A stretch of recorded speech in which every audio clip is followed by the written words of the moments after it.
Salut à tous les amis, c'est Aiken, j'espère que vous allez bien. Aujourd'hui on se retrouve dans une nouvelle vidéo, thread de Reddit, les histoires d'horreur que des personnes partagent de trucs qui leur sont vraiment arrivés. Je sais pas si c'est très français ce que je viens de dire, mais c'est pas grave, vous avez compris le principe. Dans cette vidéo là, on va voir plusieurs histoires où des gens ont échappé à des tentatives de meurtre. Oui, c'est direct. Ils ont carrément évité le pire. Je vais vous présenter ces histoires. Ce sont des histoires que j'ai beaucoup appréciées. Je les ai trouvées très pertinentes d'un point de vue frisson, si je peux dire ça comme ça. On va avoir des histoires un peu courtes, des histoires un peu plus longues, mais vous verrez, parfois il n'y a pas besoin d'aller trop dans le détail, dans le contexte pour avoir les petits frissons. Les amis, si la vidéo vous plaît, n'hésitez pas à liker la vidéo et à vous abonner à la chaîne. N'hésitez pas également, si l'envie vous dit, de me suivre sur mes différents réseaux sociaux. Et nous on est parti pour se plonger dans ces threads de Reddit. On va voir dans cette première histoire le témoignage de David. David avait 17 ans et il se trouve qu'au moment des faits, un de ses amis, Jacob, devait fêter ses 17 ans. Pour l'occasion, David a proposé à Jacob de passer la nuit chez lui et il a proposé ensuite le lendemain de l'emmener dans la forêt pour se balader un petit peu. Jacob accepte, la nuit où Jacob passe la nuit chez David se passe bien et le lendemain, Jacob et David se rendent donc en forêt qui se trouve à une petite heure de là où vit David pour faire une petite balade. Sauf que alors qu'ils sont en train de se balader, David se rend compte d'une chose, c'est qu'il a oublié ses clés de maison. Ses parents ne sont pas là et il se dit mince, est-ce que je rentre vite fait chez moi bien qu'il y a quand même un peu de trajet pour reprendre mes clés et verrouiller la porte d'entrée? Il cogite un petit peu, il se dit bon quand même je vis en ville, il y a des gens, il y a du passage de véhicules donc je ne pense pas que je me ferai cambrioler. Vous savez, il essaye de se rassurer un petit peu, mais il a quand même le doute qui subsiste, où il se dit « Bon, ce serait quand même sacrément con que je me fasse cambrioler à cause d'une petite erreur d'étourderie. » La balade dans forêt en soi se passe bien que David, lui, il a toujours cette petite pensée dans la tête où il se dit « Ah, est-ce qu'il n'y a pas quelqu'un qui va s'infiltrer chez moi? Est-ce que je peux me faire cambrioler? Est-ce que quand je vais rentrer, je vais tout retrouver saccagé parce que quelqu'un se sera introduit dans la maison ?» Mais il essaie quand même de se rassurer, il se dit « Non, il y a peu de probabilité quand même. » La porte est pas fermée à clé, mais elle est quand même fermée, donc a priori, quelqu'un qui passe dans la rue, il va pas se dire que la maison est grande ouverte. Au moment de quitter la forêt, Jacob demande à David s'il peut repasser la nuit chez lui. Il se trouve que ils avaient tous les deux fini le lycée, donc ils allaient ensuite partir pour les études supérieures à l'université. Jacob voulait passer encore un peu de temps avec David avant que lui ne parte pour ses études parce que lui allait quitter la ville. Du coup David, il accepte que son pote reste un peu plus à la maison. Le duo rentre donc chez David et déjà en arrivant devant la maison, problème, la porte d'entrée est grande ouverte. David, un petit peu paniqué, s'aventure avec Jacob dans la maison, il en fait le tour et il remarque que tout va bien. Il ne manque rien, rien ne semble avoir été volé. Il remarque juste une chose, c'est que la porte du grenier est ouverte. Alors que c'est une porte qui n'est jamais utilisée par David ou par les membres de sa famille, c'est quelque chose en soi qui reste généralement fermé. Il remarque que sur l'escalier qui suit la porte, il y a un papier blanc. David ne va pas le checker. Il décide plutôt, bonne idée, d'appeler la police directement. Il y a quand même un doute qui subsiste. Est-ce qu'il y a quelqu'un dans le grenier? Du coup, Jacob et David crient que s'il y a un étranger, il ferait mieux de sortir parce que la police arrive. Ils n'ont aucune réponse. Et d'un coup, ils entendent des bruits de pas dans l'escalier. La personne qui s'était introduite dans la maison, et plus précisément dans le grenier, sort de sa cachette. Il y avait un homme que David ne connaissait pas du tout. Un homme qui avait un physique assez atypique parce qu'il semblait un peu ravagé par la vie, vous voyez. Il semblait pas en très bonne santé. Et cet homme-là avait sur son visage une expression très énervée. Il a dit « Vous n'êtes pas chez vous, partez avant que je vous enferme ». Jacob et David ont peur, ils se précipitent à l'extérieur de la maison, mais là, fort heureusement, la police est arrivée. Ils ont mis très peu de temps pour venir. Plusieurs agents de police sont rentrés dans la maison. Ils ont appréhendé l'individu et ont fait un peu le tour de la maison, au cas où il y ait une seconde personne ou des indices qui pourraient expliquer ce que faisait cet homme ici. Et il se trouve que, dans le grenier, la police a retrouvé des couteaux de cuisine qui appartenaient à David, mais par contre ils ont trouvé des choses qui ne lui appartenaient pas. Ils ont trouvé une hache, des chaînes, et ils ont checké le petit papier blanc qu'il y avait sur l'escalier, et sur ce fameux papier il y avait marqué « Derrière toi ». David, lui, quand il apprend tout ça, il ne comprend pas, mais c'est plus tard, quand les agents de police ont un petit peu plus enquêté sur qui était l'homme, qu'ils ont rappelé David pour lui expliquer un peu plus ce qui s'était passé. Et en fait, il se trouve que l'individu qui s'était introduit chez lui était un homme qui s'était enfui d'un hôpital psychiatrique. Cette expérience-là a servi de leçon à David, qui vérifie toujours s'il a ses clés de maison avec lui et s'il a bien verrouillé sa porte d'entrée quand il part de chez lui. C'est là que cette histoire s'arrête. Bon, clairement, on veut pas que ça nous arrive une intrusion comme ça. Bon, généralement, une intrusion, même pas d'un mec qui s'est échappé d'un hôpital psychiatrique, t'as pas envie que ça t'arrive, mais là, c'est sacrément chaud. On comprend pertinemment que l'homme dérangé qui s'est introduit dans la maison, eh bien, il n'avait pas des intentions très sympathiques vis-à-vis de David et de Jacob. Qu'est-ce qui se serait passé si jamais David n'avait rien remarqué? Il n'avait pas vu que le grenier était ouvert. Ça, on ne sait pas trop. Est-ce que l'homme aurait essayé de tendre un piège à l'un des deux jeunes hommes? Ça, on ne peut pas le dire, c'est ça le truc un peu frustrant. Quelles sont ses réelles intentions, bien qu'il avait tout un attirail assez épouvantable avec lui? Ça se trouve, il avait ça, mais il ne comptait rien en faire. Ça se trouve, ses pensées s'entremêlaient dans sa tête, donc lui-même ne savait pas trop ce qu'il allait faire. C'est le mystère. On va voir maintenant l'histoire de Jenny. Jenny, comme beaucoup de jeunes, a rencontré quelqu'un via Tinder. C'était quelqu'un qui n'aimait pas trop conduire, du coup elle a demandé à son date de venir la chercher chez elle. Déjà vous vous dites, peut-être pas une très bonne idée. Elle parlait à cet homme qu'on va appeler Simon depuis quelques semaines. Du coup, Simon est arrivé en voiture pour le date. Il avait prévu d'emmener Jenny pour manger des sushis. Jenny adore les sushis, donc elle s'est dit, cool, bon date. Simon a mis l'adresse du restaurant sur son GPS et le petit couple en devenir, ou peut-être pas, a commencé à prendre la route. La conversation est plutôt agréable sur le trajet. Mais à un moment, Jenny regarde par la fenêtre et elle voit que elle n'est plus dans la ville. Elle commence à rentrer dans des bois. L'endroit commence à être un peu isolé et Jenny se dit mais attends, sur son GPS il y avait marqué que le restaurant était au centre-ville, pourquoi on se retrouve au milieu de nulle part? Jenny en parle à Simon, Simon dit bah c'est ce que le GPS me dit de faire, c'est pas moi qui choisis le chemin. Jenny a dit bon, essaye de revenir en ville, elle essaye de rester sereine mais intérieurement elle panique. Elle jette des petits coups d'œil de temps en temps à Simon et Simon ne semble pas très bien, comme s'il prévoyait quelque chose mais qu'il était pas, tu vois, genre il était pas sûr que ça allait fonctionner, il appréhendait quelque chose qui devait se passer.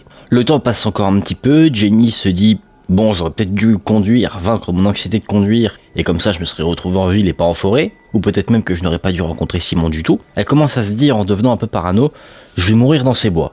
Elle regarde son téléphone pour voir si elle-même peut utiliser un GPS, faire genre tiens moi j'ai mis l'adresse, regarde faut passer par là, et avant même qu'elle ne check quoi que ce soit, Simon dit il n'y a pas de signal ici. Jenny essaye de paraître la plus calme possible alors qu'intérieurement elle se pisse dessus. Jenny jette aussi des petits coups d'œil discrets à Simon et elle voit que Simon il est aussi mal à l'aise. Il a des petites gouttes de sueur de son front comme s'il était stressé quelque chose. Elle comprend pas trop parce qu'elle se dit pourquoi il est stressé, s'il veut mettre un traquenard il devrait être plutôt serein, qu'est-ce qui se passe? En plus de ça il arrête pas de dire je te jure j'essaie de nous ramener en ville. Jenny va dire bon t'inquiète pas pour les sushis, emmène-nous dans une station-service. Elle veut juste aller à un endroit où il y a d'autres gens. Et là Simon va faire une sorte de vanne qui rassure pas forcément tant que ça Jenny sur le coup. Il dit t'inquiète pas j'ai pas d'arme ou j'ai pas de pelle dans mon coffre, si tu penses que je vais te faire quelque chose. Bon vous vous en doutez, on te dit ça, tu te dis je vais peut-être sortir de la voiture même si elle est en train de rouler. Bon finalement le duo arrive au restaurant de sushi après quand même pas mal de temps. Jenny avait eu clairement la peur de sa vie.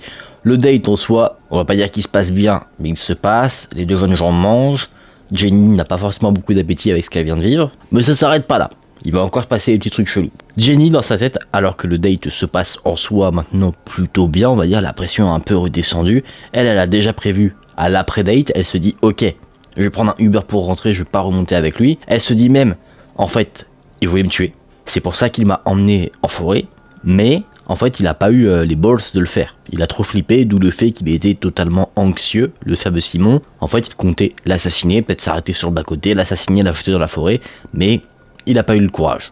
Et tant mieux du coup.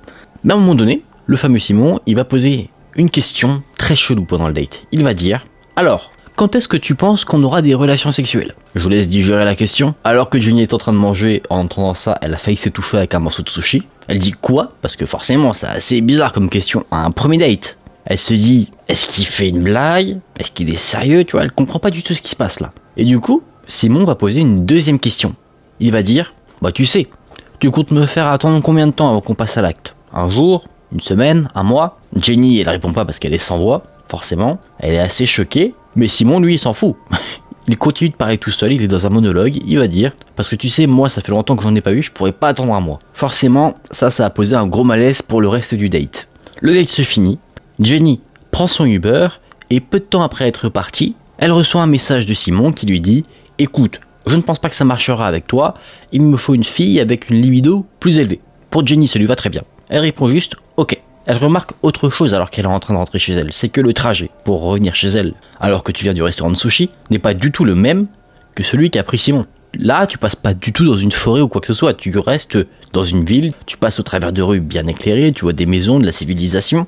Donc clairement, le Simon, il a pris une route assez chelou. En plus de ça, avec Simon, le trajet a duré à peu près 1 heure, assez longtemps, alors qu'avec le chauffeur Uber, 15 minutes. Finalement, Jenny a pu rentrer en sécurité chez elle, elle n'a plus jamais eu de nouvelles du fameux Simon. Cette expérience lui a servi de leçon. Elle ne demande plus à ses dates d'application de rencontre de venir la chercher chez elle. Généralement, elle prend soit un Uber pour se rendre au rendez-vous ou sa voiture. Mais en tout cas, maintenant, elle sait qu'elle ne fera plus 2 fois la même erreur. Elle ne sait pas également non plus si le fameux Simon avait des intentions néfastes vis-à-vis d'elle. Elle a quand même un doute. Tu peux pas accuser quelqu'un de vouloir te tuer non plus comme ça, c'est assez compliqué. Mais par contre, elle se dit c'est quand même chelou de m'avoir fait passer dans une forêt comme ça, alors qu'il y avait un trajet beaucoup plus rapide. Elle se dit soit le Simon avait prévu quelque chose de sinistre vis-à-vis d'elle, ou alors il s'est réellement trompé de route, et là il aurait fait en quelque sorte une erreur qui peut arriver à tout le monde. Donc soit on a affaire à quelqu'un qui avait des envies très cheloues et sinistres, soit alors on a affaire à quelqu'un qui était tout simplement gênant. Vous me direz ce que vous en pensez dans les commentaires. On va conclure avec le témoignage de Sharon. Sharon avait 16 ans au moment des faits, elle avait un petit ami et des amis, et tous ensemble, ils ont décidé d'aller camper dans une petite forêt. À ce moment-là, il y avait une zone d'habitat, une sorte de quartier résidentiel qui était en construction, et à côté de celui-ci, il y avait une forêt. Personne ne vivait dans ce quartier résidentiel, il y avait des maisons qui n'étaient pas encore finies, où il n'y avait pas de vitres par exemple dans les maisons, donc on ne pouvait pas encore y vivre. Le petit groupe est arrivé en forêt, ils ont installé leur tente, des chaises, de quoi camper et passer une bonne soirée. Tout le monde se détend, ils font un petit feu, ils mangent des petits chamallows, et à un moment donné, alors que la nuit est bien tombée et qu'il fait bien noir, le groupe entend des cris. Ces cris semblent venir du quartier en construction. Il semble également qu'une femme soit à l'origine de ces cris, et en fait elle fait pas un cri brut ou elle crie juste, en fait elle crie quelque chose.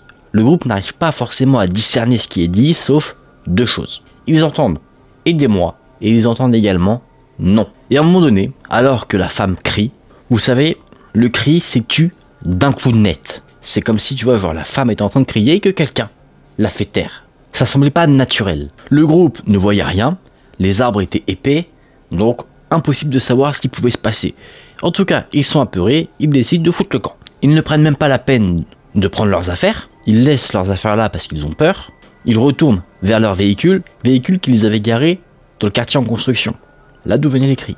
Sharon avait déjà sorti son téléphone pour appeler la police qui a dit « mais non, c'était juste un chat qui dit aidez-moi, bizarre quand même. » Le quartier est en construction, rappelez-vous, donc il n'y a pas d'éclairage pour bien éclairer la zone. On arrive quand même à voir certaines choses avec la lumière de la lune, avec la lumière des téléphones. Et alors que le groupe se dirige vers la voiture, ils voient un homme qui semble traîner quelque chose de lourd dans des draps. L'homme voit le groupe, il lâche ce qu'il tenait et il commence à marcher d'une manière précipitée vers le groupe.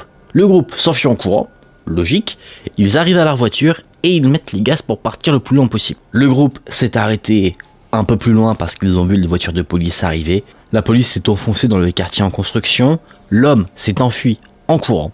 Il n'a pas été arrêté par la police a mené une petite enquête sur la zone et ils ont découvert le corps d'une femme qui avait été assassinée. Sharon ne sait pas si l'individu a réussi à être arrêté ou pas. C'est là que cette histoire s'arrête, histoire de fou, on est quasiment sûr à peu près 90%, à peu près, que si l'individu avait réussi à s'approcher assez près du groupe d'amis de Sharon ou de Sharon elle-même, eh bien ils auraient potentiellement été assassiné. Je l'ai déjà dit sur des vidéos où le sujet était abordé, mais je pense que croiser la route d'un tueur, c'est quelque chose qui te marque à vie. Après 20 ans plus tard, quand tu as réussi à prendre du recul et à relativiser, parce qu'il t'est rien arrivé, on va dire que ça fait une anecdote assez flippante à raconter à tes petits-enfants, tes enfants, ce que tu veux, mais par contre, au moment des faits, quand tu es jeune et que ça t'arrive, je pense que, eh bien, il est temps pour toi de changer de slip.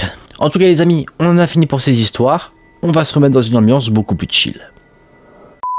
Alors ces histoires, moi elles m'ont beaucoup plu, c'est pour ça que je vous les ai partagées. C'est des histoires que je trouve assez folles. Encore une fois, ce sont des trucs qui pourraient arriver à tout le monde, il n'y a pas forcément de contexte particulier. Vous voyez le truc du date Tinder, il y en a plein qui font des dates Tinder et puis ça peut arriver que ça se passe très bien. Ça peut arriver aussi que, eh bien comme dans cette histoire, ça se passe très mal, mais à ce niveau-là, c'est chaud, tu vois. Mais tu vois, quand toi tu vas sur Tinder, tu te dis pas, faut que je fasse gaffe parce que peut-être que je vais rencontrer un mec qui va vouloir me tuer. Pareil, quand tu vas camper avec des amis, la première chose à laquelle tu penses c'est, ça va être cool, tu vas pas te dire, attention, peut-être que pas très loin il y aura un tueur qui sera en train de faire sa première victime. Tu vois, t'en sais rien en fait. En tout cas les amis, j'espère que cette vidéo vous a plu, que ces histoires vous ont donné les petits frissons que vous recherchiez. Si vous souhaitez soutenir la chaîne, n'hésitez pas à liker la vidéo et à vous abonner à la chaîne. Nous on se dit à très vite dans une prochaine vidéo, prenez soin de vous, c'était Aiken. Salut!